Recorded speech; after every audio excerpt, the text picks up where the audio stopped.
श्री स्वामी समर्थ. उपवासाचे तेच पदार्थ खाऊन कंटाळा आलाय, तर आज मी तुमच्यासाठी घेऊन आले उपवासाच्या छान पुऱ्या.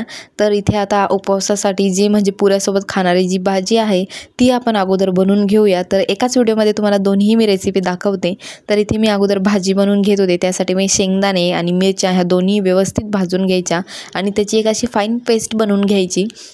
तुम्ही थोडी जाडसर ही पेस्ट ठेवू शकता. त्यानंतर तुम्ही तेल किंवा तूप हे टाकू शकता. इथे मी तूप टाकलं आहे आणि जे काही आपण आलू कापून स्वच्छ धुवून ठेवले होते ना, तेही आपण परतायला टाकून द्यायचे आहे आणि आलू छान परतू द्यायचे. तुम्ही याला झाकण ठेवूनही परतू देऊ शकता आणि थोडे नरम झाले ना, तर त्यानंतर त्याच्यामध्ये आपण जी ही पेस्ट काढलेली आहे ना, तर ती टाकून द्यायची आणि पेस्टलाही छान परतू द्यायचं. जेवढी तुमची पेस्ट आणि आलू परततील ना, तेवढं आलूची भाजी खायला खूप छान लागते. आणि एक आहे, ह्या पुऱ्या ज्या आहे ना, तर त्या दह्यासोबतही खायला खूप छान लागतात बरं का. जर तुम्हाला भाजी ही नसेल आवडत तर तुम्ही दहीसोबतही पुऱ्या खाऊ शकता, खूप छान लागतात.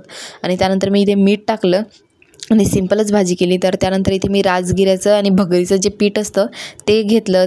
एक आलू होता त्याला मिक्सरमधून काढून घेतलं. मिरच्या टाकल्या, म्हणजे मिरच्याही मी मिक्सरमधून फिरवून घेतल्या. शेंगदाण्याचा जो कूट आहे तोही टाकला. थोडंसं अजून पीठ घेतलं आणि आपल्या चवीनुसार मीठ टाकलेलं आहे आणि थोड्याशा मिरच्याही शिल्लक टाकलेल्या आहे, कारण की मला असं वाटलं की मिरच्या कमी पडेल.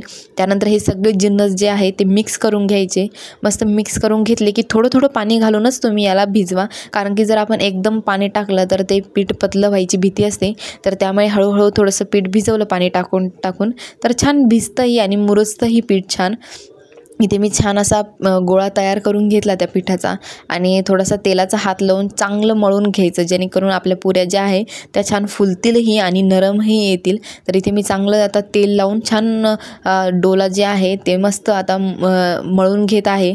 आणि आता ते मळून ठेवलं बाजूला. त्यानंतर इथे तेल तापायला ठेवलं आणि अशा ज्या मी कॅरी बॅग घेतल्या आहे 2 पन्न्या, तुम्ही स्वच्छ धुवून छान असं पुसून त्याला घ्या आणि त्यानंतर खाली तेल लावायचं, त्याच्यावर थोडंसं उंडा ठेवायचा आणि मस्त असं गोल करून घ्यायचं. खूप छान होतं. तुम्ही हे लाटूनही करू शकता, पण मला ही पद्धत सोपी वाटते.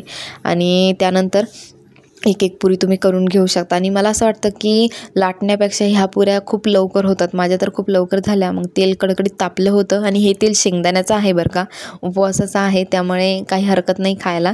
आणि ही पुरी तुम्ही बघू शकता, इथे थोडीशी पतली झाली ना, लगेच तुटून गेली. तर त्यामुळे तुम्ही व्यवस्थित करा आणि छान अशा पुऱ्या तयार झालेल्या आहे. मस्त खा आणि मला कमेंट करून सांगा. श्री स्वामी.